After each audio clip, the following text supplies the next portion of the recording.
Organize Your Life in Silence. 15 Habits That Actually Work. Published by Timeless Audiobook. Introduction. A quiet life well organized holds more power than a loud life filled with scattered effort. Real change rarely announces itself. It builds slowly, privately, and without applause. While the world celebrates noise, attention, and constant expression, true control is developed in silence, where discipline is practiced and habits are formed without the need to be seen. There is a hidden cost to living without structure. Days blur together, intentions fade, and energy is wasted on things that don't matter. Not because of a lack of ambition, but because of a lack of organization. When your life is disorganized, even your best efforts feel heavy. But when your life is structured, even small actions create powerful momentum. Organization is not about perfection. It is about clarity. It is about knowing what matters, removing what doesn't, and aligning your actions with your priorities. Quietly, consistently, and without distraction. In this audiobook, we will explore 15 practical habits that will help you organize your life from the inside out. Not through complicated systems or temporary motivation, but through simple, repeatable actions that build stability, focus, and control over time. Each habit is designed to bring order to your thoughts, your environment, your decisions, and your daily behavior without the need for constant explanation or external validation. This is not about becoming busy. It is about becoming deliberate. It is not about doing more. It is about doing what matters and doing it well without noise. As you move through each chapter, you will begin to notice a shift, not just in how you manage your life, but in how you experience it. A well-organized life does not need to prove itself. It shows in your calm, your focus, and your results. Let's begin. Chapter 1. Stop performing your life. Start living it. There is a subtle habit that quietly drains your energy, delays your progress, and keeps you stuck without you even realizing it. It's the habit of performing your life instead of living it. You begin to talk about what you're going to do before you've done it. You share plans, ideas, and intentions, not because they are ready, but because you want to be seen as someone who is improving. And in that moment, something dangerous happens. You replace real action with the feeling of action. It feels like progress, but it isn't. When you announce your goals too early, your mind receives a sense of completion without the work being done. You get validation before effort, approval before discipline, and slowly you train yourself to chase the feeling of being perceived as productive instead of actually becoming productive. This is how many people stay busy, but never move forward. They talk, they plan, they imagine, but they don't execute consistently in private. Their life becomes a performance, and performances are exhausting because they depend on an audience. Living your life, on the other hand, requires no audience. It requires honesty. It requires you to sit with your goals quietly and ask yourself a simple question. Am I doing the work, or am I just talking about it? Because the truth is, the more you talk, the less you tend to do. Not always, but often enough to notice a pattern. Words feel like progress, but results are built through repetition, not recognition. There is a different kind of power that comes when you stop announcing everything. You begin to move differently. You act without needing to explain. You make decisions without seeking approval. You start something, and instead of telling people about it, you let it grow in silence. This builds a kind of confidence that is not dependent on anyone else. It is quiet, stable, and deeply rooted in action. You trust yourself more because you are proving something to yourself, not to the world. This doesn't mean you never share anything. It means you become intentional about when and why you speak. You don't speak to impress, you don't speak to gain validation. You speak when there is something real to show or something meaningful to say. Until then, you work quietly, consistently, without distraction. This shift alone can change the entire direction of your life because it removes pressure and replaces it with focus. Think about how much energy is wasted trying to maintain an image. keeping up appearances, responding to opinions, explaining your choices. It all takes time and attention. When you stop performing, you reclaim that energy. You no longer feel the need to update everyone on your progress. You no longer feel the urge to prove that you are doing something valuable. Instead, you simply do the work, and over time, that work becomes visible without you needing to say a word. There is also a deeper level to this. When you stop performing, you begin to understand yourself more clearly. Without the noise of external feedback, you start to notice what truly matters to you. You realize which goals are yours and which ones were shaped by other people's expectations. You become more honest about your strengths and your weaknesses. This kind of clarity is only possible in silence because noise distorts perception. At first, this may feel uncomfortable. You might feel the urge to share, to explain, to be seen. That urge is normal. It comes from years of conditioning in a world where attention is often mistaken for value. But if you can resist that urge, even slightly, you will begin to experience a new kind of freedom. You will realize that you don't need to be seen to be progressing. You don't need approval to move forward. You don't need to prove anything to anyone. Start small. Choose one area of your life where you will stop talking and start doing. It could be your health, your work, your habits, or your personal growth. Make a quiet decision. Set a simple plan and then execute it without announcing it. Let your actions become your focus, not your words. Over time, this practice will build momentum. You will feel more grounded, more focused, and more in control. A well-organized life is not loud. It is not constantly displayed or explained. It is lived quietly, consistently, and with intention. When you stop performing your life, you finally create space to truly live it. And that is where real progress begins. Chapter 2. Remove what doesn't belong ruthlessly. Clarity is not created by adding more to your life. It is created by removing what shouldn't be there in the first place. Yet most people try to improve their lives by stacking new habits, new goals, and new commitments on top of an already overloaded system. They believe more effort will fix the problem when in reality, the real solution is less but better. If your life feels heavy, cluttered, or constantly overwhelming, it is not a sign that you need to do more. It is a sign that you need to remove what doesn't belong. Everything in your life carries a cost. Every commitment takes time. Every distraction takes focus. Every unnecessary possession takes space, not just physically, but mentally. When you surround yourself with too many things, too many obligations, and too many directions, your attention becomes divided. And when your attention is divided, your progress slows down. You begin to feel busy but not effective, active but not aligned. This is the hidden weight of excess. Removing what doesn't belong requires honesty. You have to look at your life without excuses and ask yourself difficult questions. Why am I holding on to this? Does this actually serve me, or am I keeping it out of habit, comfort, or fear?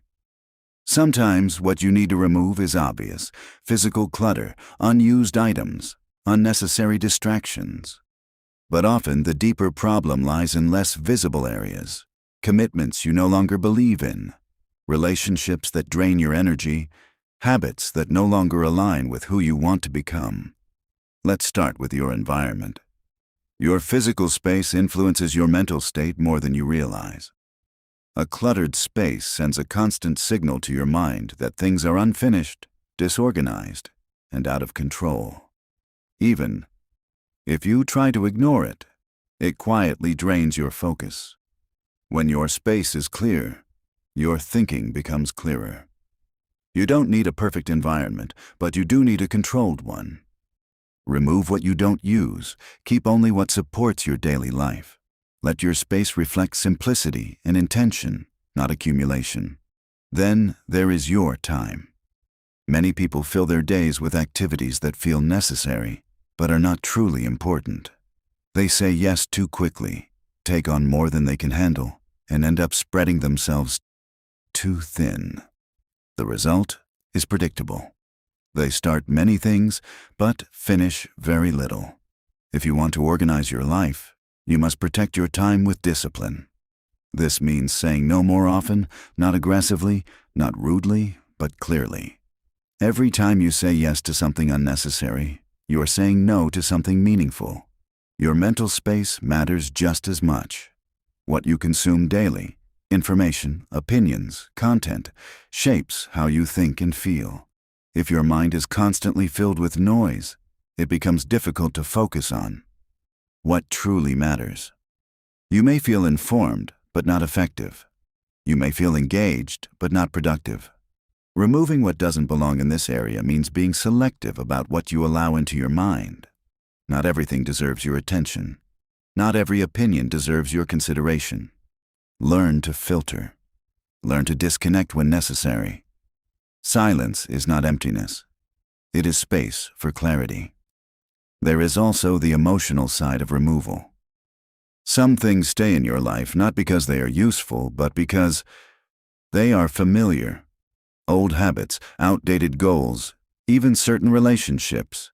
These can become part of your identity even when they no longer serve you. Letting go can feel uncomfortable because it creates uncertainty. But growth always requires a level of discomfort.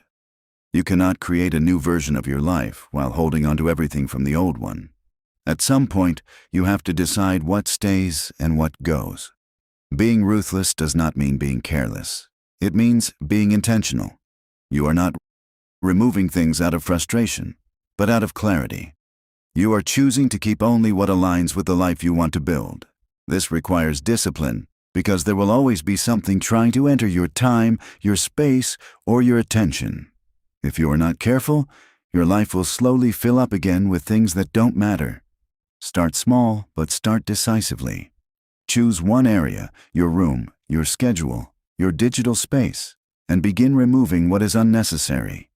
Don't overthink it. If it doesn't serve a clear purpose, let it go. You don't need to justify every decision. You don't need permission. This is your life, and you are allowed to shape it in a way that supports your growth. As you remove more, something interesting begins to happen. You feel lighter, not because everything is perfect, but because everything is clearer. You know what matters. You know where your time goes. You know what deserves your attention. And with that clarity comes control. You are no longer reacting to everything around you. You are directing your life with intention. A well-organized life is not full. It is focused. It is not crowded. It is clear. When you remove what doesn't belong, you make space for what truly does. And that space is where progress begins. Chapter 3. Make your life predictable to yourself. There is a quiet strength in knowing how your day will unfold. Not in a rigid, suffocating way, but in a grounded, dependable rhythm that you can trust. When your life is unpredictable to yourself, everything feels harder than it should. You wake up without clarity. You make decisions on the spot, and you rely on how you feel in the moment. Some days go well, others fall apart, and you don't fully understand why. This inconsistency creates a subtle form of stress because you are constantly reacting instead of directing. Making your life predictable to yourself is not about removing freedom. It is about creating stability. It is about becoming someone who knows what they will do even when they don't feel like doing it. When your actions are predictable, your results become predictable too. And that is where real control begins. Not in occasional bursts of motivation, but in steady, repeatable behavior. Think about how much energy you spend deciding what to do each day. Small decisions repeated over and over slowly drain your focus. What time should I wake up? When should I start working? What should I work on first? Should I exercise today or skip it? These questions seem minor, but together they create friction. And when there is too much friction, consistency breaks. You delay, you hesitate, you negotiate with yourself. This is how discipline weakens, not through big failures, but through small, repeated indecision.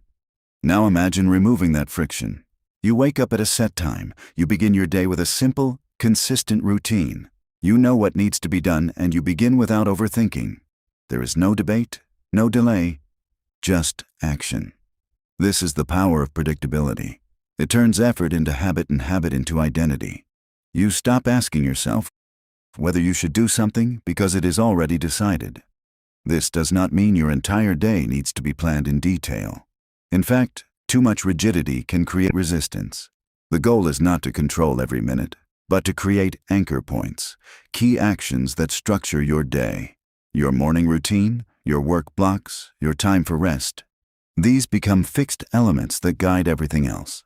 Around them, you still have flexibility, but those core habits remain stable regardless of your mood or external circumstances. There is also a deeper psychological benefit to this. When your life is predictable to you, your mind becomes calmer. Uncertainty creates tension even if you are not fully aware of it. When you don't know what you're going to do, your brain stays in a state of low-level stress, constantly scanning for decisions to make. But when your day has structure, that tension fades. You don't have to think about everything. You just follow the path you've already set. This frees up mental energy for more important tasks. Another important aspect is self-trust. Every time you follow through on a planned action, you reinforce the belief that you can rely on yourself. And over time, this becomes one of the most valuable qualities you can develop. You no longer need external pressure to get things done. You don't depend on motivation or reminders. You simply act because that's who you are. Predictability builds trust, and trust builds confidence. Of course, there will be days when things don't go as planned. Life is not perfectly controlled, and unexpected situations will arise. But even then, having a predictable structure helps you recover faster. Instead of losing the entire day, you return to your routine as soon as possible. You don't let one disruption turn into a complete breakdown.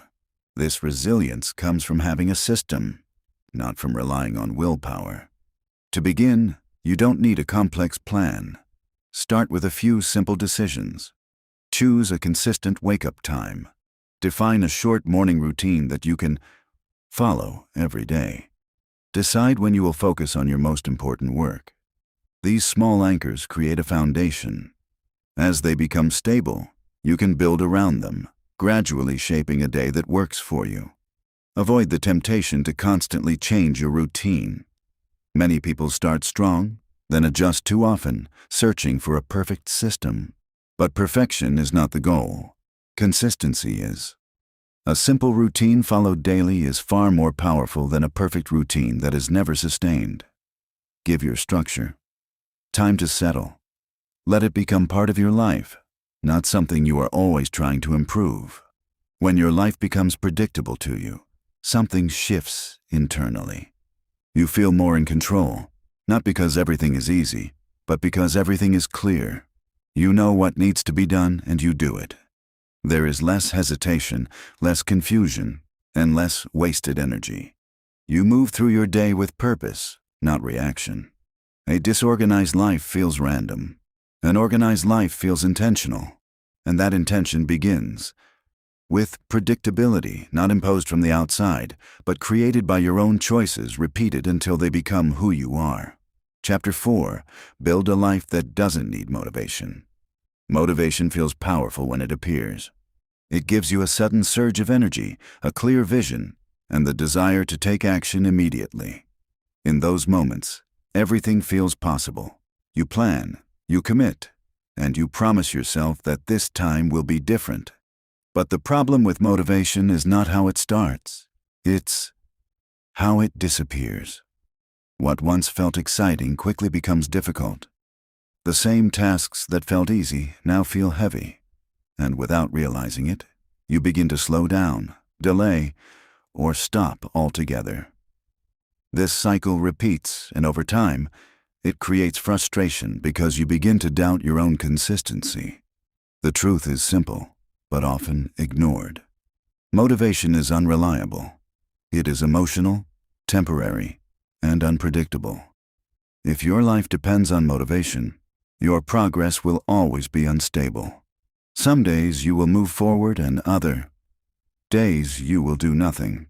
And no matter how strong your intentions are, Inconsistency will always limit your results. This is why building a life that doesn't depend on motivation is essential. You don't need to feel ready. You need to be structured. A structured life removes the need for constant emotional energy. Instead of asking yourself, "Do I feel like doing this today?" you replace the question with, "Is this what I do?" That small shift changes everything. When something becomes part of your identity, it no longer requires motivation. You don't wake up and decide whether to brush your teeth. You just do it. The principle can be applied to your work, your habits, and your priorities. The goal is to turn important actions into non-negotiables. To do this, you must reduce reliance on feelings and increase reliance on systems. A system is simply a set of actions that you follow consistently, regardless of how you feel. It creates a path that you can follow even on days when your energy is low or your mood is off. Instead of needing inspiration, you need clarity. You need to know what to do, when to do it, and how to begin without hesitation. One of the most effective ways to build this kind of life is to make your actions smaller and more repeatable. Many people fail not because they lack discipline, but because they set expectations that are too high to sustain. They try to change everything at once, and when they can't maintain that intensity, they stop completely. A better approach is to lower the barrier. To action. Make your habits simple enough that you can follow them even on your worst days. Consistency matters more than intensity. Another important part of this process is removing friction. The harder it is to start something, the more you will rely on motivation to do it. But if you make your actions easy to begin, you reduce resistance. Prepare in advance. Set up your environment so that it supports your habits. Decide ahead of time what you will do so you don't waste energy thinking about it in the moment. The fewer decisions you have to make, the easier it becomes to act. You also need to accept that not every day will feel productive. There will be days when your mind is tired, your energy is low, and your focus is weak. This is normal. The goal is not to feel perfect every day. It is to show up anyway. Even if your effort is small, it still counts. Enough for today. We will meet again in another video. Make sure you subscribe our channel, Mind Over Pages, more this type of content.